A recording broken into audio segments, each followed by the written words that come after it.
Do you ever wonder what nutrition really means? Do you ever wonder how to have that conversation with parents, with athletes about nutrition? Do you know that nutrition is a huge factor into performance, both mentally, emotionally, and physically? How can we have that conversation about nutrition in the gym and have buy-in? Today, we sit with Kerry Bair, a registered dietitian, on National Registered Dietitian Day. We have a great conversation around the topic of nutrition. If you've seen any of the other episodes, you know that this podcast is centered around the sport of gymnastics by interviewing coaches, athletes, and other allied specialties that will help, if that is recruiting, if that's mental health professionals, if that is PTs, and now we have a nutritionist. I look forward to this episode, and I hope you do too. Let's tune into this episode with Kerry Bair.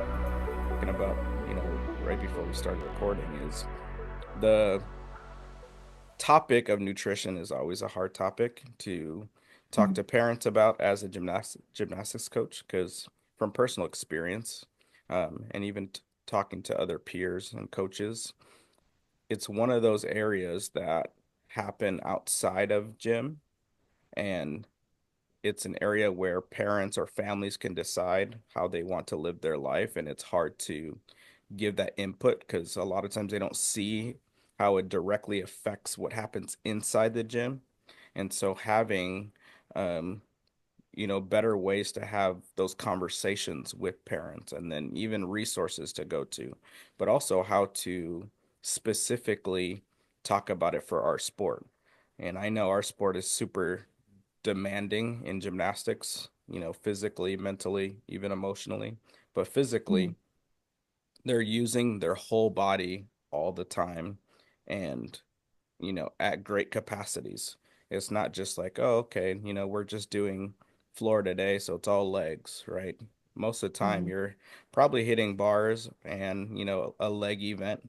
Your core is engaged the whole time. So, how can we fuel ourselves properly? So, that kind of led me to wanting to have this conversation. So, let's start with, why is nutrition a hard topic for coaches to be able to discuss with their parents, and for parents to feel like they're open to receive it?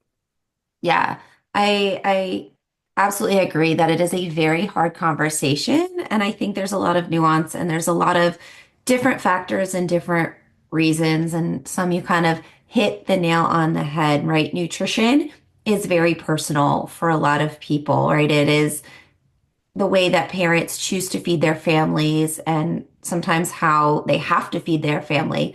What works for one family is not going to work for another, whether it's based on preferences, culture, like resources, cost, time, right? The way a stay-at-home upper class family is going to feed their kids is going to be very different, right, than a family with working parents, multiple kids, multiple sports on the go, right?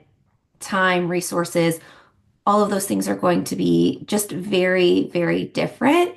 And the big picture is most people are really just doing the best that they can. And it is something that feels so, so personal to a lot of parents that they're not always open, or they don't want to think about it, or they don't want to talk about it. And or it's not that they don't want to talk about it, but they don't always feel like they have the capacity to have that conversation, right? I'm feeding my kids the foods that I know they're going to eat, right? The ones we can afford.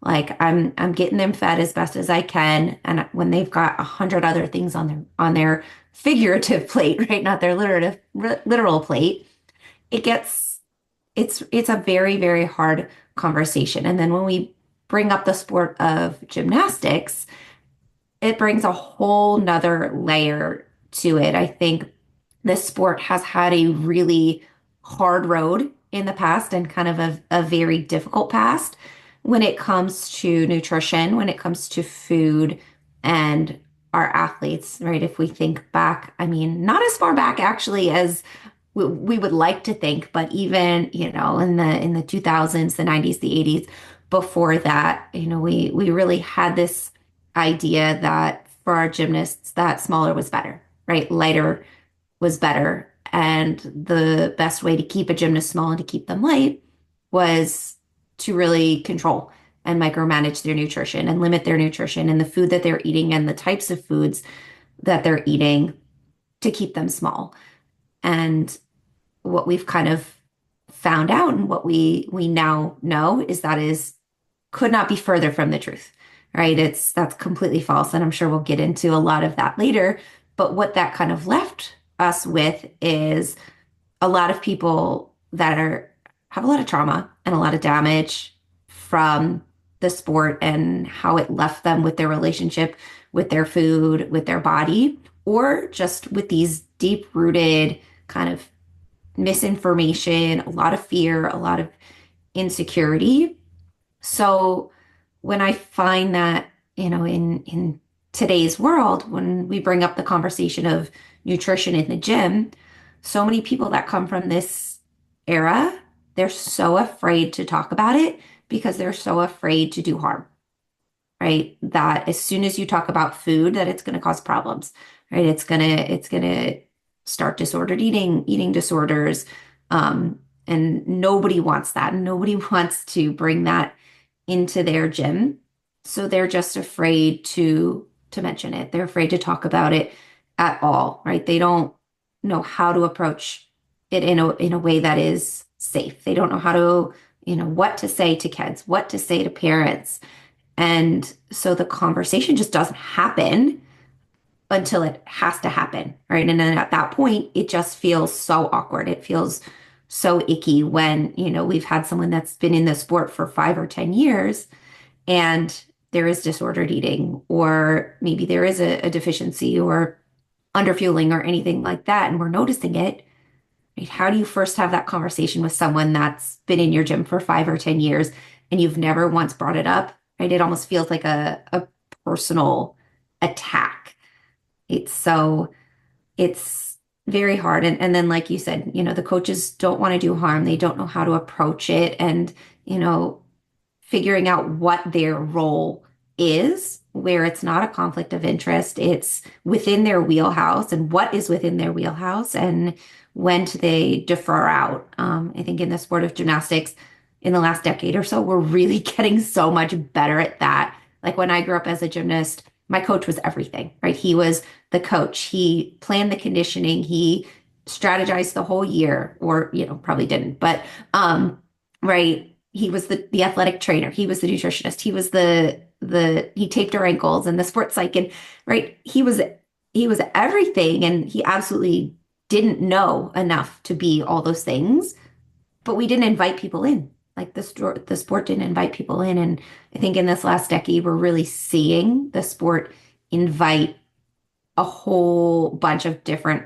fields in. They're more open to the medical advice, the strength and conditioning experts, the PTs, the ATs, the sports psych, right? Because today's coaches are really acknowledging that, okay, maybe we don't know it all, and we have to get these resources to our families. So not only can they perform the best in the gym, but we can give them the best shot at being happy and being healthy and just being a well-rounded athlete. Yeah. And how often have you noticed that culture, the way that, certain families eat, or, if they're from certain places in the world or even in certain regions of the country, they may eat a certain way, and I may be used to, hey, I eat rice with every meal, or that's a common thing, and being able to have that conversation to say, like, all right, we need to adjust, or saying, hey, these things are good, or let's moderate. How often have you had to have conversations about how culture affects certain people in their training? I mean, in the big picture, there's no right or wrong way to feed your family. There's no right or wrong way to fuel a gymnast. There is nothing inherently bad about cultural foods, right? That gets a really, really big stereotype. And I think again pushes maybe some of different cultures away from the nutrition space sometimes because there is that fear of, we're gonna whitewash your food or we're gonna take away how you feed your family or that sort of stuff.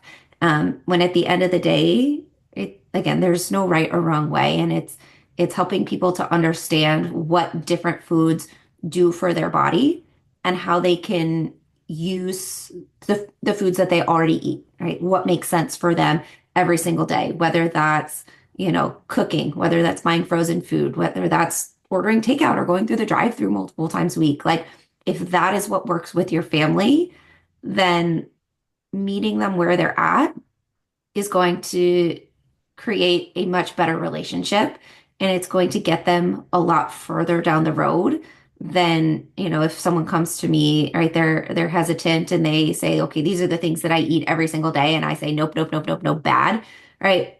Nobody's going to feel good after that appointment. They're not going to listen to a thing that I say, right? They're not going to be open to it, and they're going to be even more closed off to that conversation in the future. Right? I don't care if your gymnast is eating rice or potatoes or plantains or bread or if they're gluten free or whatever it is. Like, we need to get them the energy, right? We need the carbohydrates, and let's strategize here and there, right? And I mean, I think the other side of that conversation is if we're noticing that something you're not doing is working, right? What can we adjust, right? We can say, okay, like you eat these foods all the time and you notice that this meal, you eat it and then you go to practice and you just feel awful.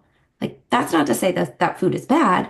Maybe we find another time, right? Maybe this is an after practice meal, or this is something you eat on your day off, or something like that, right? Or, if we're noticing, like, okay, like you said, they're eating a lot of rice, right? If the plate is entirely rice, we know that that's not going to get them the same benefits as if they had, rice and beans and vegetables, or, rice and some sort of protein and some sort of veggies or fruit, right? Say, okay, like we'll keep the rice, of course, right? That's your staple. What can we add to that? What can we add to that plate that's going to give you a little bit more of what your body needs for these reasons, right? These foods are going to do this, or it's going to help with your energy in this way. Like, let's think about it. What else do you like to eat? What else is, at home in your fridge? What do you make? Right? If you're picking up food, right? What else is there that you can also get? Um, so meeting them where they're at is so helpful to getting people on board, and not saying like, okay, you're going to sit down with a dietitian and we're going to like overhaul everything you're going to eat. We're going to change everything. Like, you're on kale salads and green smoothies and cottage cheese and nothing else. Like, and you'd be surprised the amount of gymnasts that like first meet me and they're like, oh my God, I was so scared that that's what you were going to say to me. And I said, you know what, that's the furthest from the truth. So.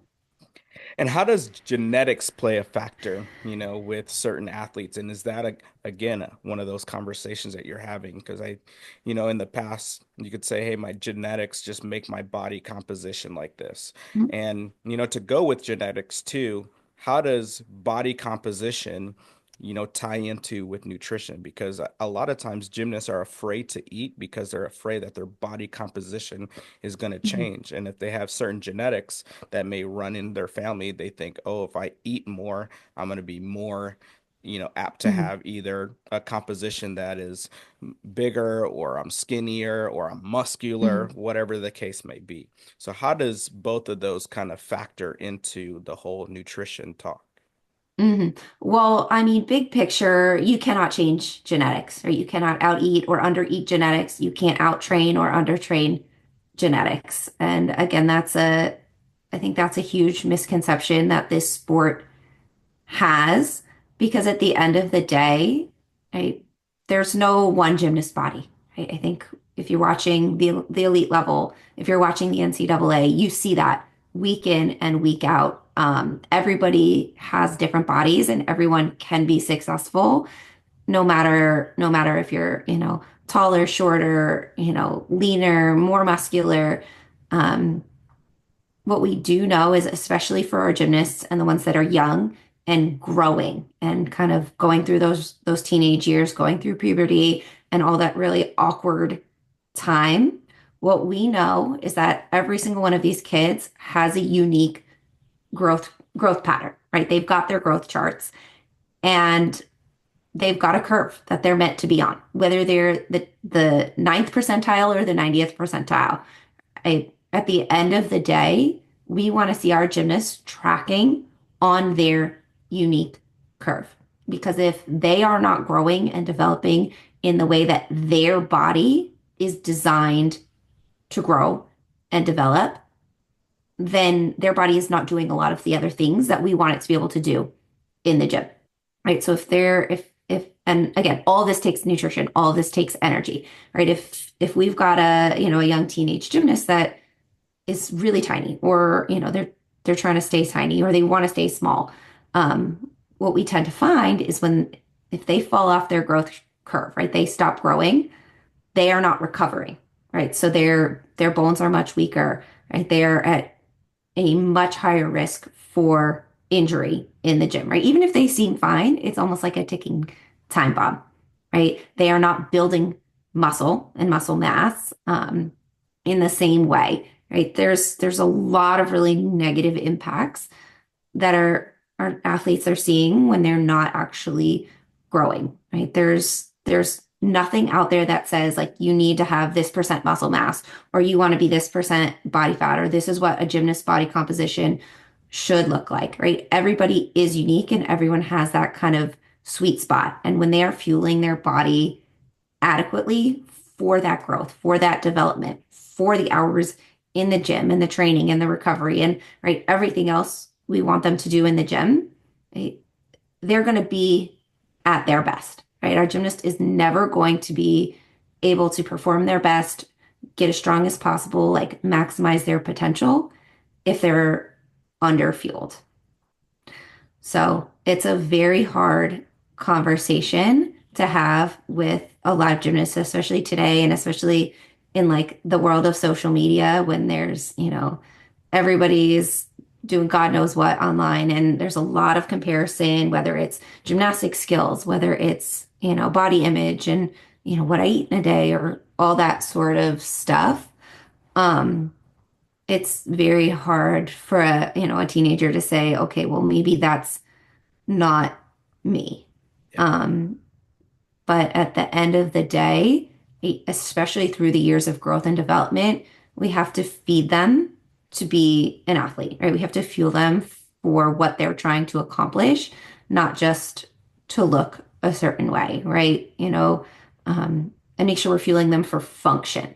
And if we're fueling them appropriately and then they're in the gym putting in the work that they need to be putting in, we know that's going to lead to the positive outcomes in gymnastics, right? They could be absolutely shredded, but that muscle could have no function, right? Like um, for a sport like gymnastics. So that's a very hard conversation.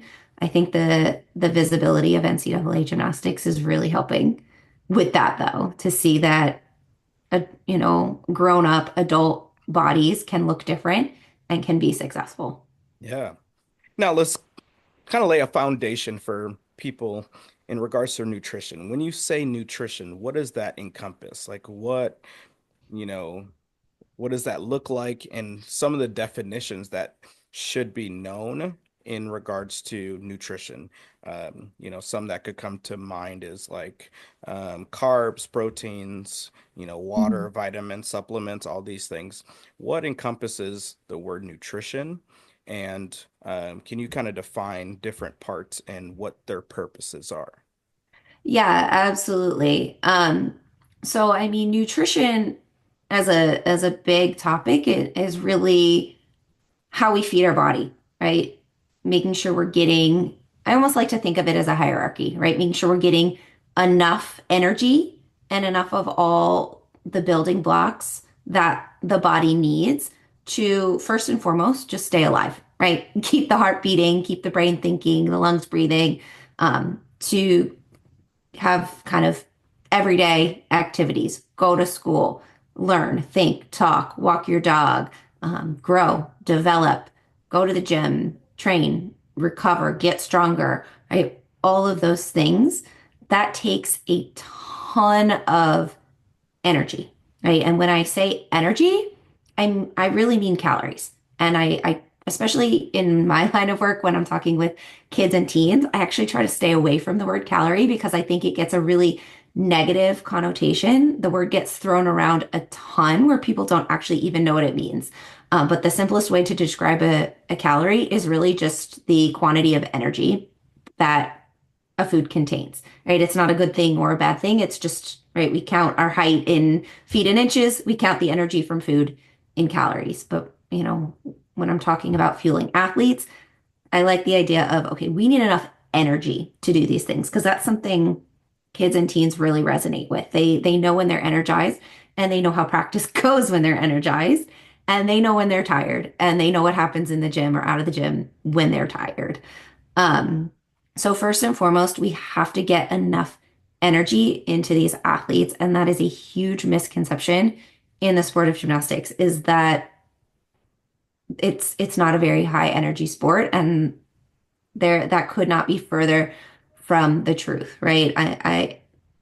The sport of gymnastics, we see really, again, it's individual energy needs are very, very unique and very, very individual.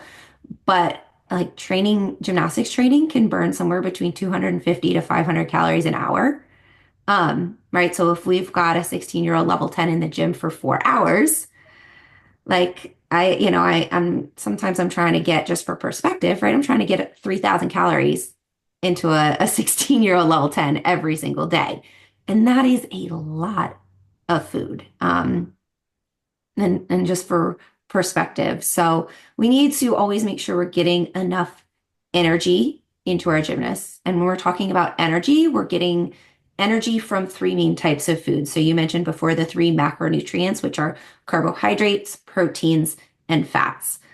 So the sport of gymnastics is actually primarily fueled on carbohydrates. So the nature of the sport, kind of that short burst, high intensity physical activity, right? The longest thing they're doing is a 90-second floor routine, very high intensity, but then there's a period of rest, right? Um, the body really relies on carbohydrate type energy to do that.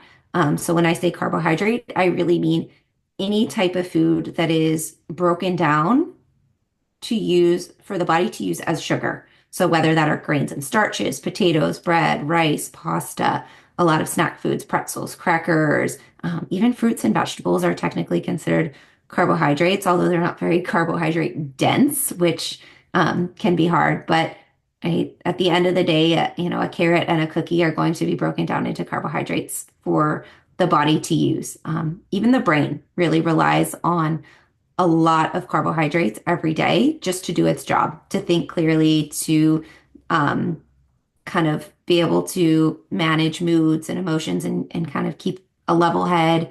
All of that relies on carbohydrates. Even recovery relies on carbohydrates, right?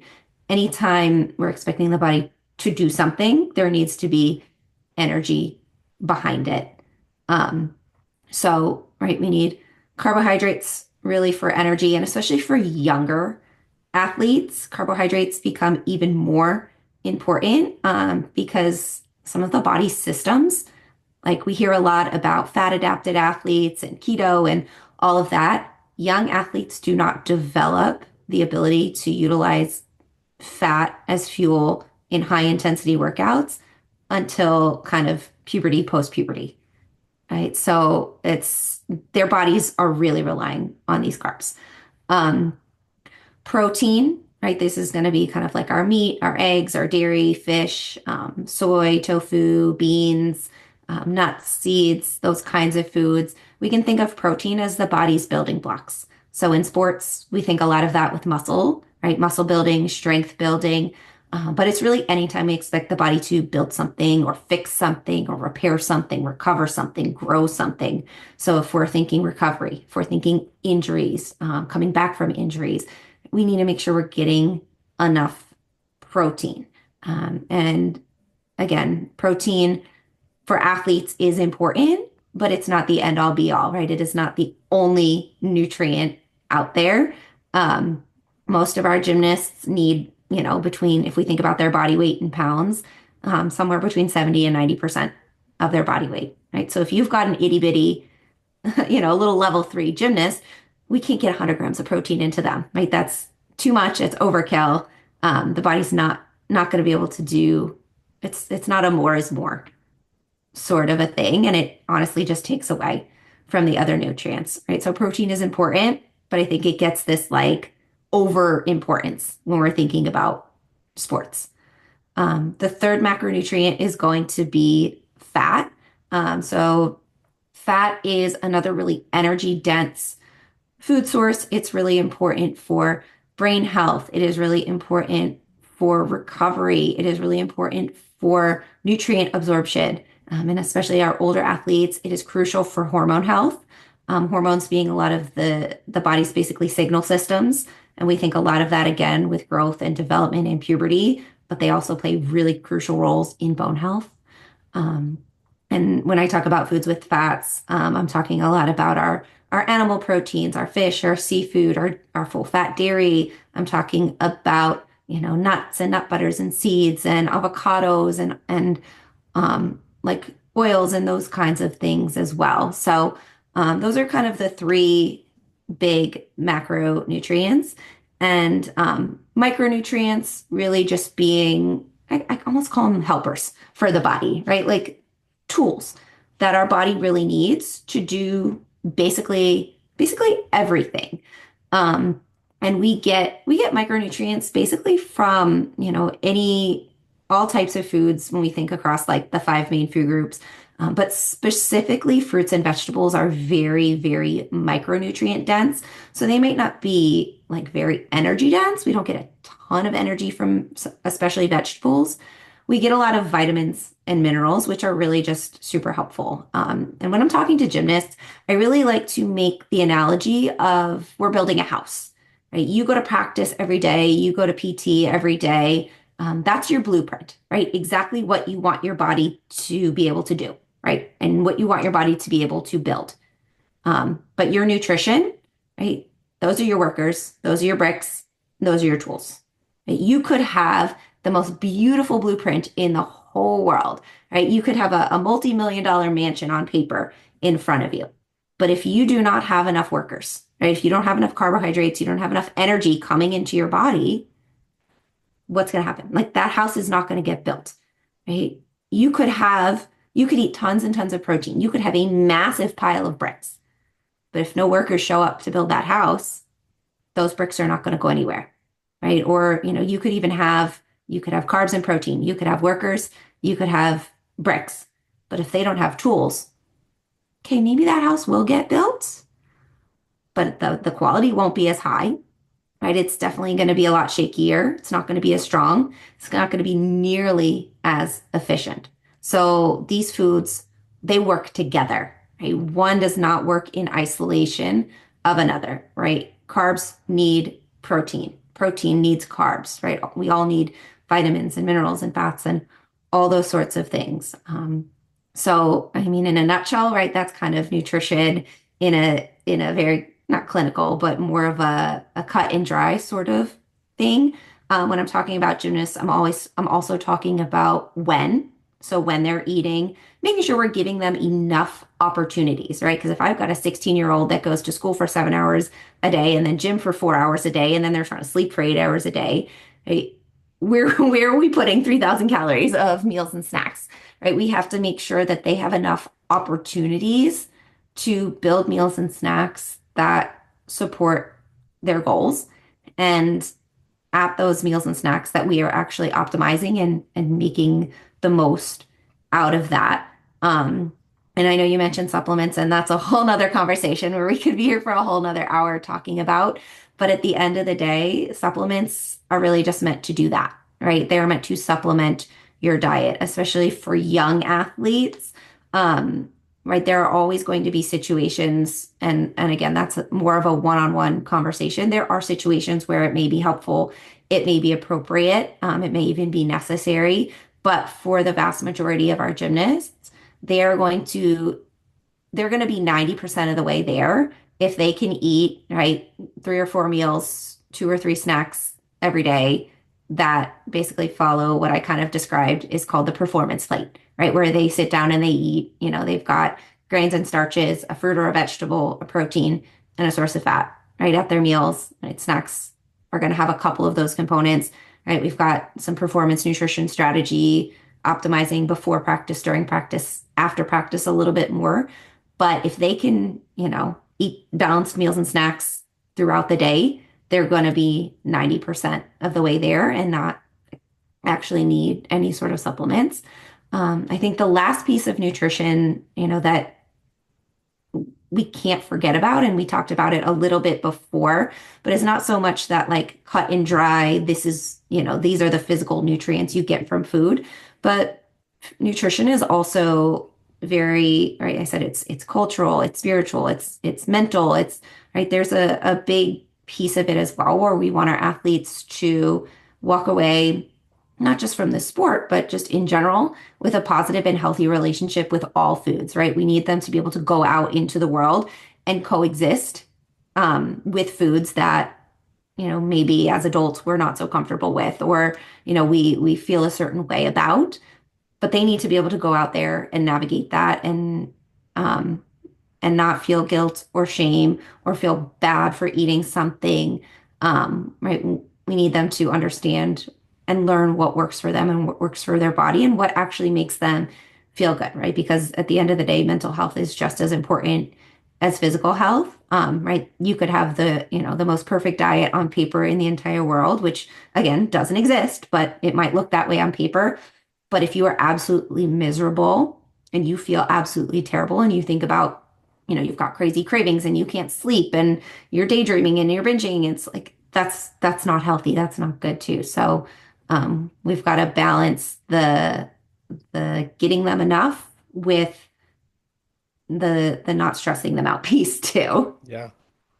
Now, so energy, if we kind of think about in a more like political manner or a more societal manner, there's different energies, right? You know, is using gas better than using electric or, using different forms of energy, is it safer for the environment?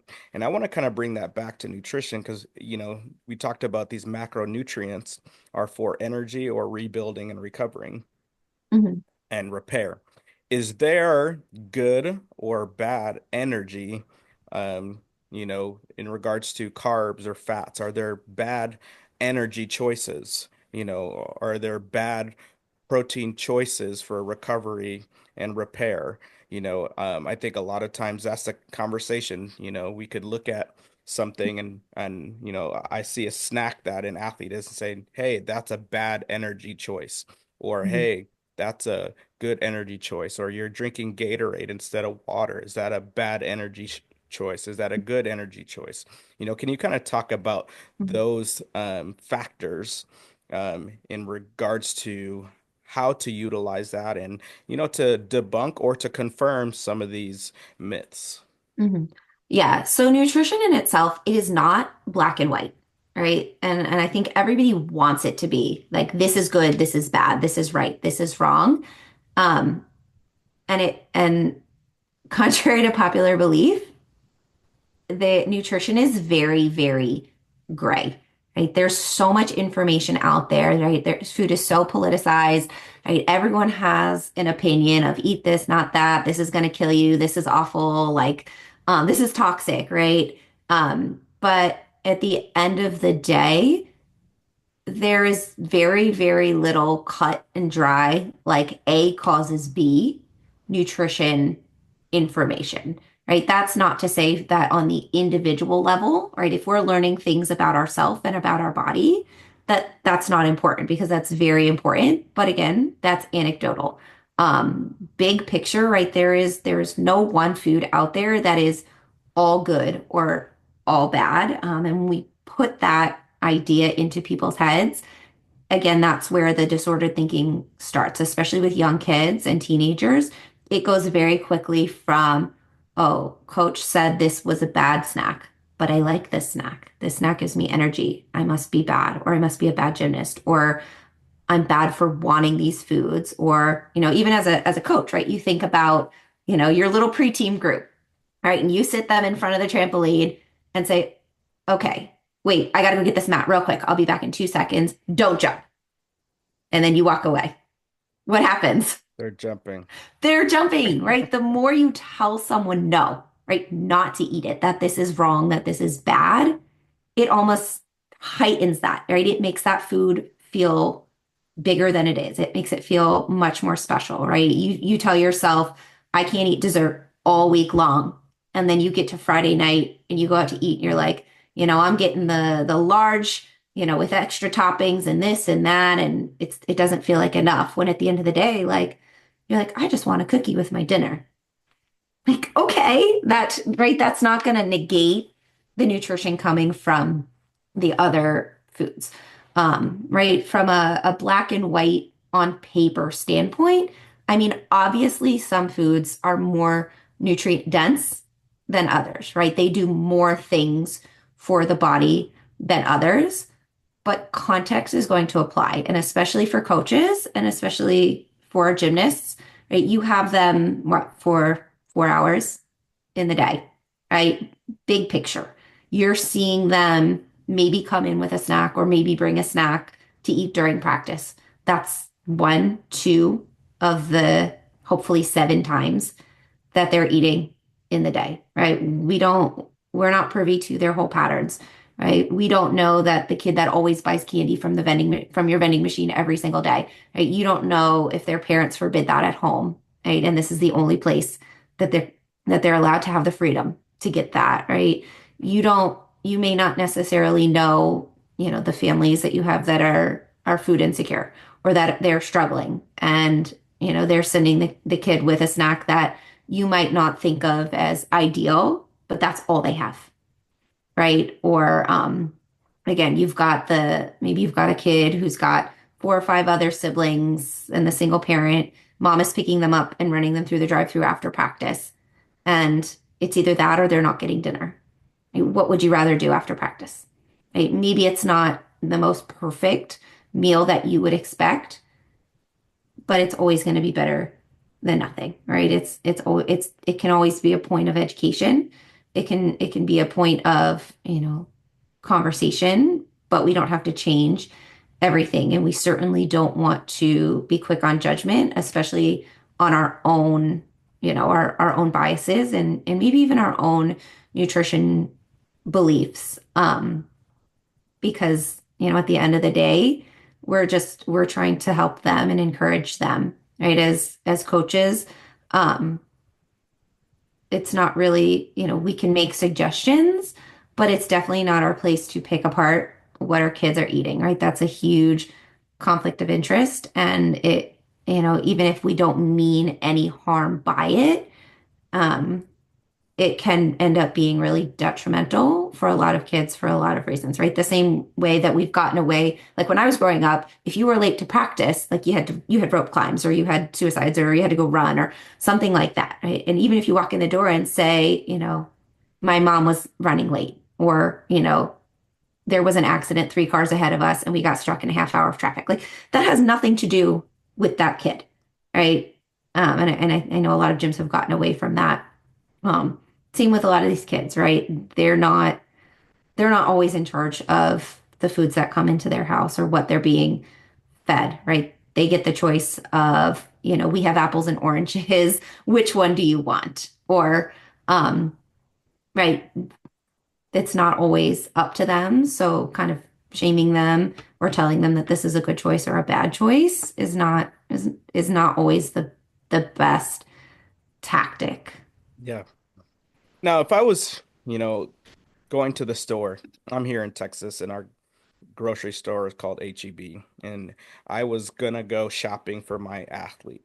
Um, how do I start? And you kind of talked about, say, a level 10, they're burning, on average, anywhere from 800 to 1,000 or more calories in just a 4 hour practice session and Mhm. needing, about 3,000 calories. One, how do I first know for my athlete how many calories they are going to need? Say they're going to practice. How Mhm. many calories do they need to be able to get all the energy that they'll need for that session, all the protein that they'll need for recovery, and also whatever fats. And then if I walk into the store, I have my cart. How do I start shopping? What should I look for? What should I Mhm. do? Especially if I'm trying to be intentional about this process. Hmm.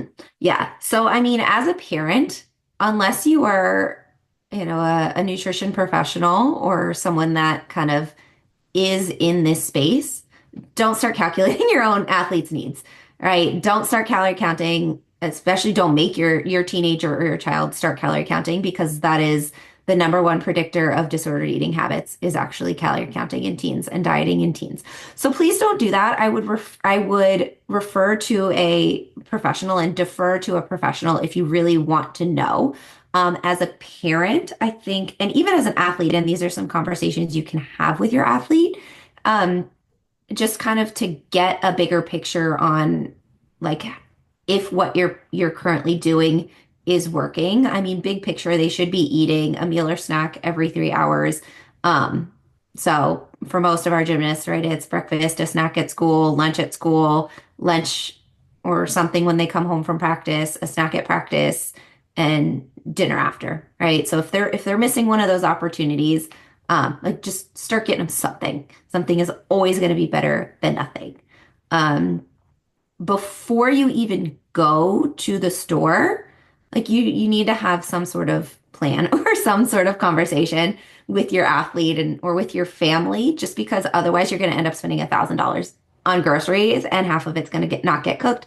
It's going to go to waste. It's going to sit there. So please just don't go into the grocery store blindly, but have some conversations with your athlete, and again, this can be done sometimes having a nutrition professional like on your team and in your corner can be a really helpful middleman, right? Because I know a lot of athletes don't want to hear it from their parents, right? The parents don't necessarily want to hear it from the coaches. But kind of just having some conversations with them about what they want to eat. Before I even go into that, I lost my train of thought before. But so having some conversations with your athlete and just talking about what they're noticing, like asking them about their energy, right? How's their energy at school? How's their energy after school, during practice? Ask them about their mood, right? During school, after school, at practice, does their mood change? How's their body feeling? How are they sleeping? Um, right?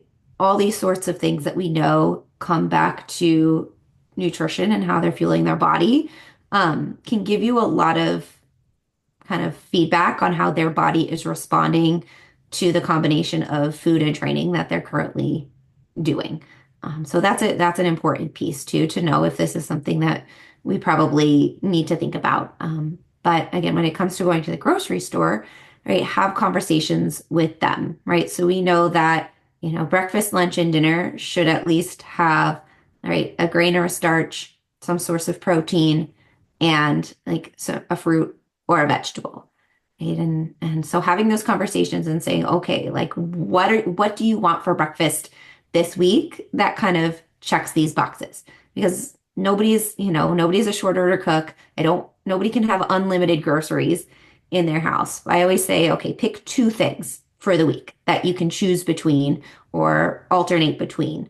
Um, right. So, and kind of get the ingredients for that. All right. Same with lunch. Dinner tends to be a little bit different, right? I know most of us tend to do different dinners most nights per week, right? And saying like, okay, lunch, right? Is it going to be a certain lunch? Are we making extra at dinners and then packing leftovers for the next day for lunch, right? Are we going to meal prep something? Do you want a hot meal?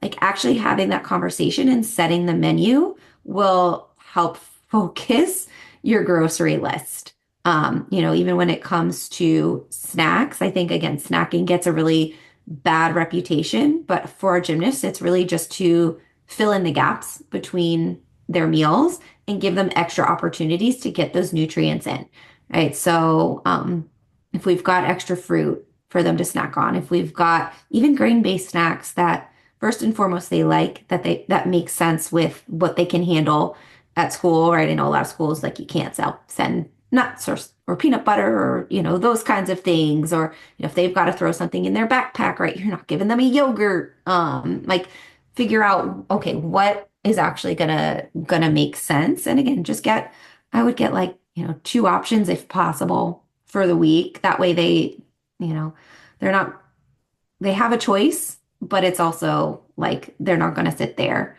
forever.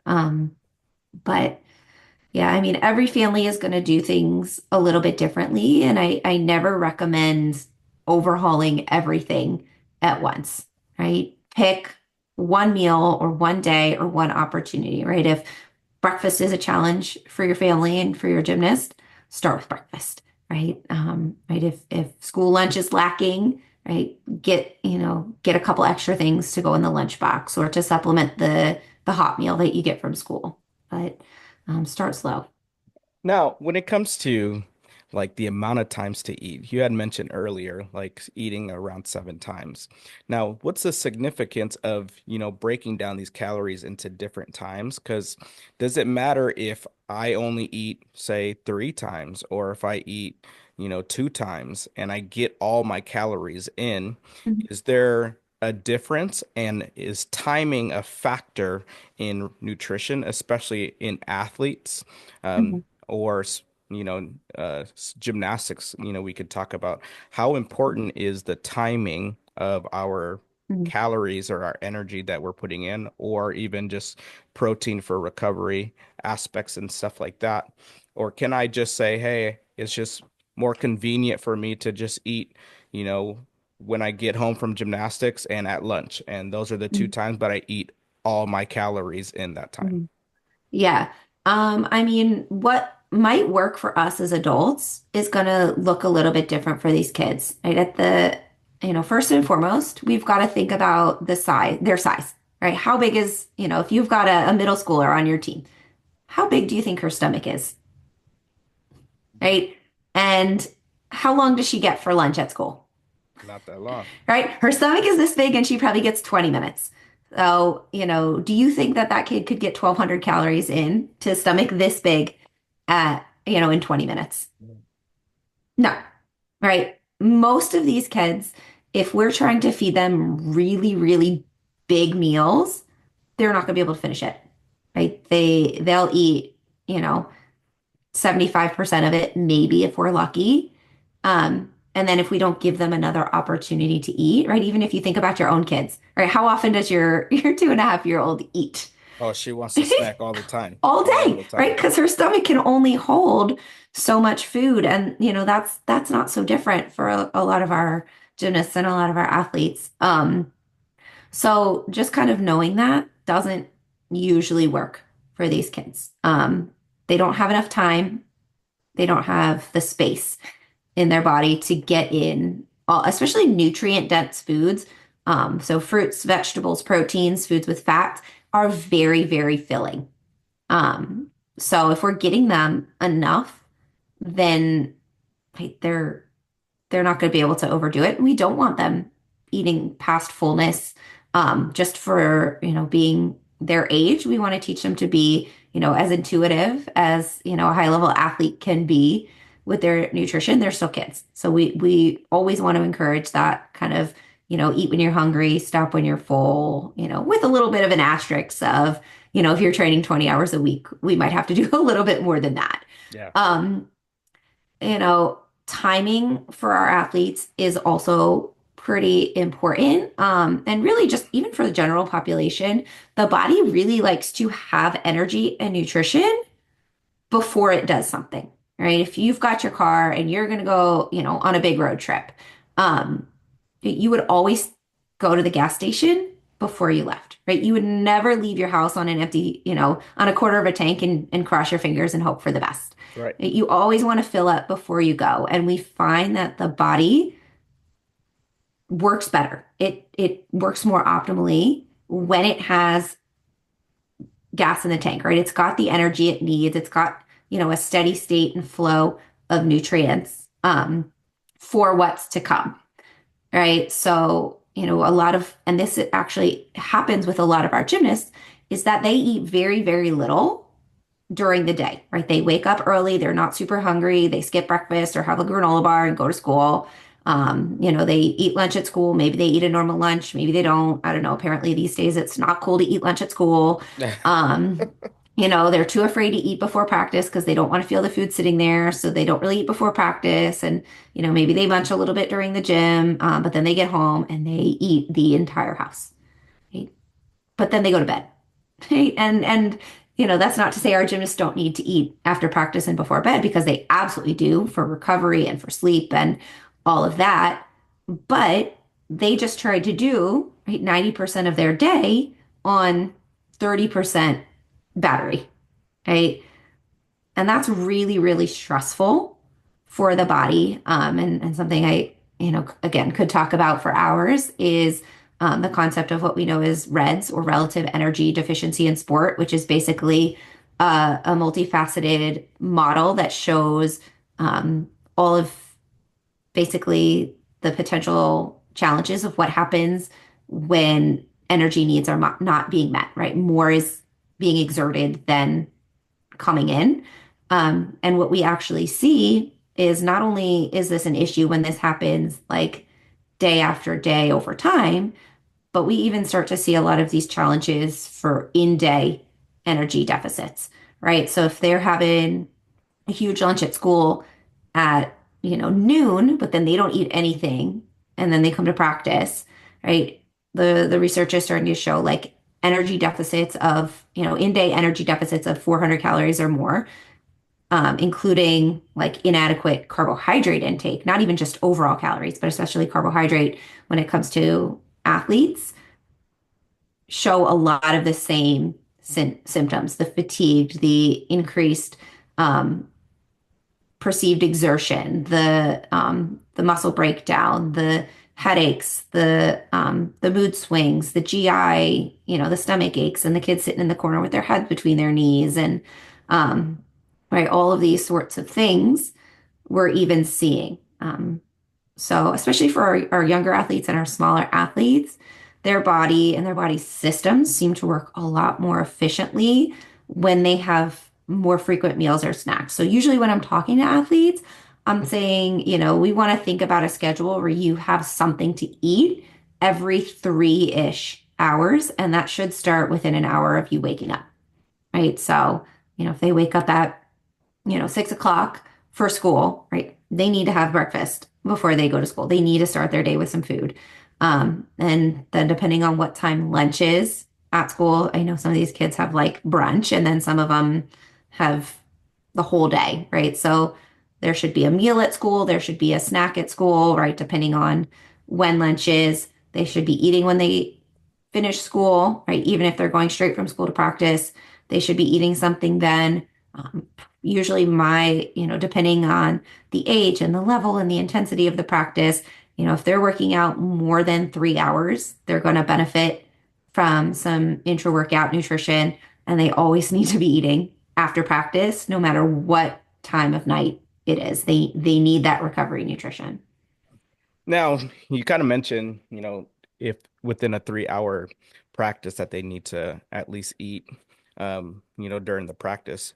Now, say on average, let's average it out. So say, how many times should an athlete snack? So say, optionals, for example, level 6 through Mhm. 10s, you know, um, for every hour that they're in, how many times should they snack throughout that practice in a day? Yeah.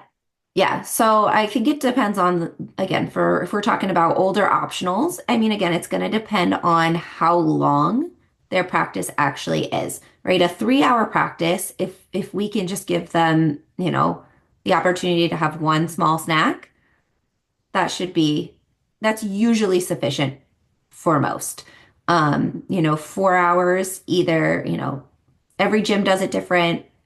Athletes, you could have a split group that like it both ways. A 4-hour practice, I'll either see, a 5-minute or a 10-minute break in the middle, or I'll say, okay, have something at that like 90-minute, 2 hour mark, and then have something again at that 3 hour mark. That's really what the research is showing that um, somewhere around that 2 hour mark is where we start to see a performance decline, whether it's energy, strength, power, like coordination, focus, mood, mental toughness, all those sorts of things. We start to see a decline around 2 hours.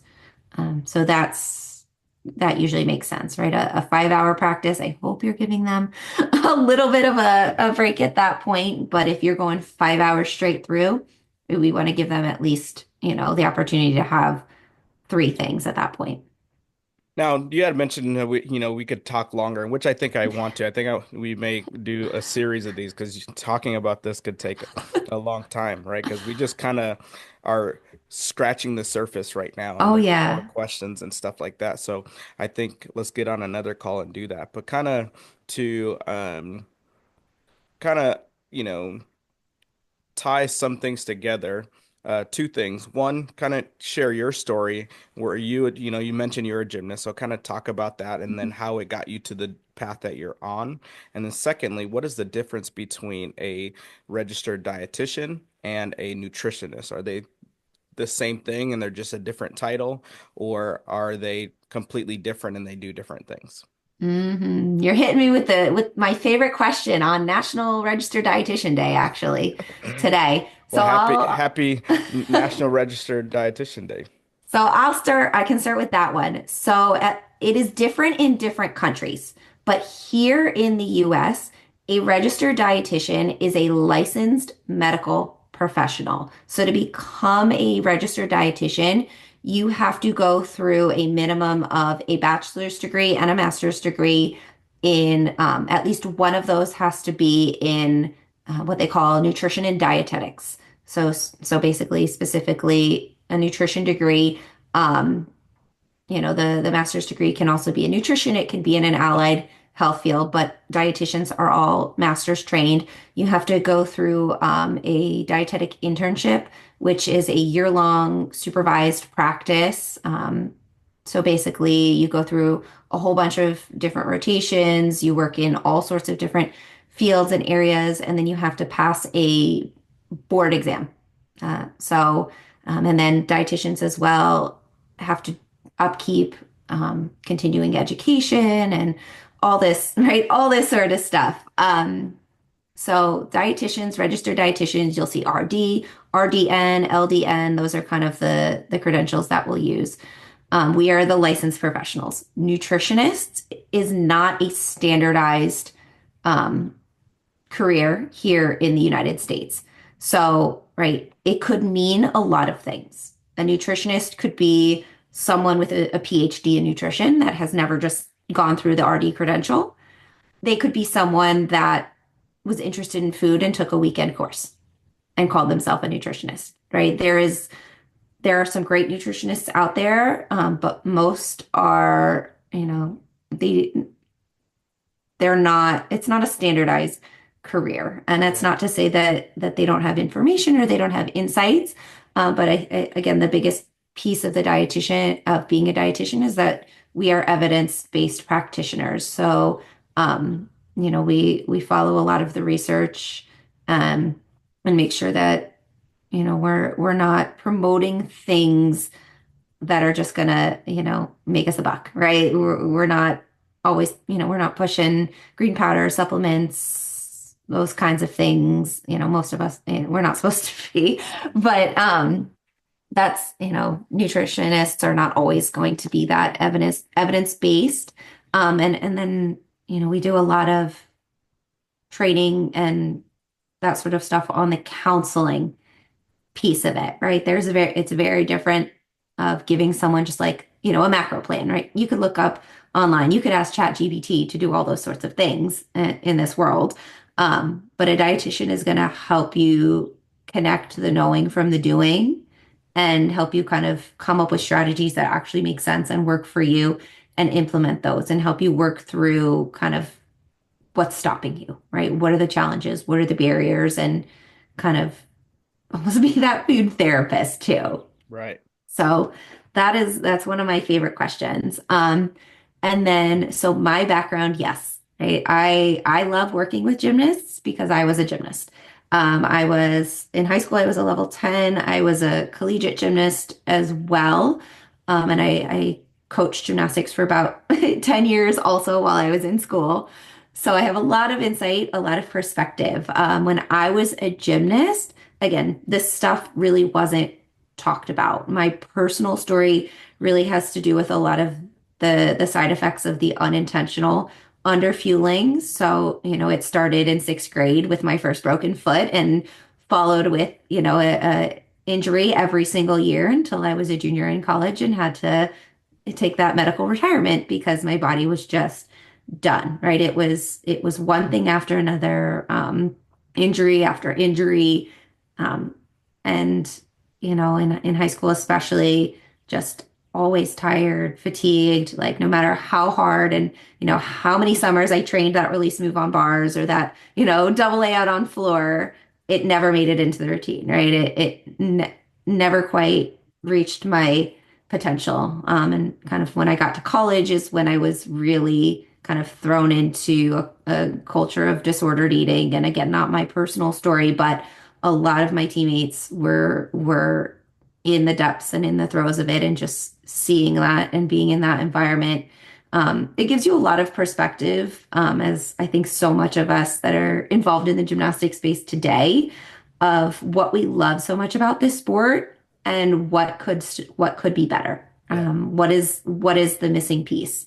As a kid, I was always a foodie. Like, love to cook, still do. I collect cookbooks. Like, I'm a big food person, and I was always interested in food. And I think the first time I put the dots together with nutrition and performance, my sister, gymnastics runs in the family. My sister was also a gymnast, and she is the pickiest eater that I still to this day, even in my years of counseling, I don't know if I've ever seen anybody quite like her.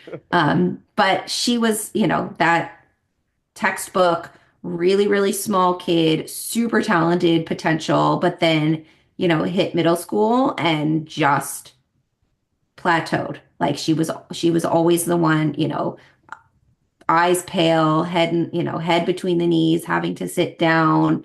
Um, and it was one of those, well, hey, mom, if you fed her more than this, maybe she would feel better. And, we didn't have the tools or the resources. So a lot of that was like, I wanted to learn more, and I really wanted to dive into nutrition. I really thought, after college and after college gymnastics, I wanted nothing to do with this sport. I was like, this sport, I'm done with it. The coaches are crazy, the athletes are crazy. There's no way I want to do sports nutrition. And then 2017 happened, and there was all the reckoning within the sport, the conversations, the Me Too, and with everybody sharing their story, right? Everyone has a unique story, but nothing surprised me, right? Everybody was saying, food was never like the center of it, but it was always something that, the eating disorder came out, or that they were controlled, or they had so many injuries, and, the body image, and like, and even as all of that's coming out, right, the people that should be talking sports nutrition and sports performance are still saying the wrong things, right? They're not going by the sports nutrition literature. They're still in this mindset, this diet mentality and mindset. And it was one of those things of, if nobody is saying the things that need to be said, then I need to be the one to start saying them.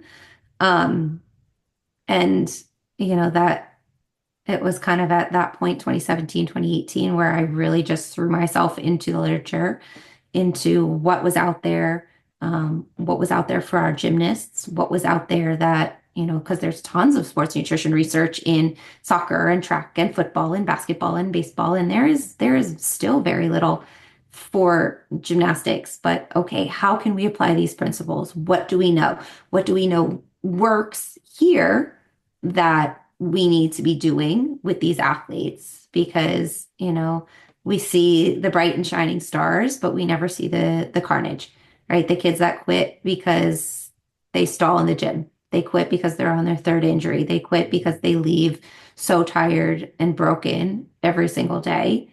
Um, right. If we can get them some nutrition, right? If we can feed them and we can fuel them. And, of course, I love working with the older athletes, but really, I want to get them from the beginning.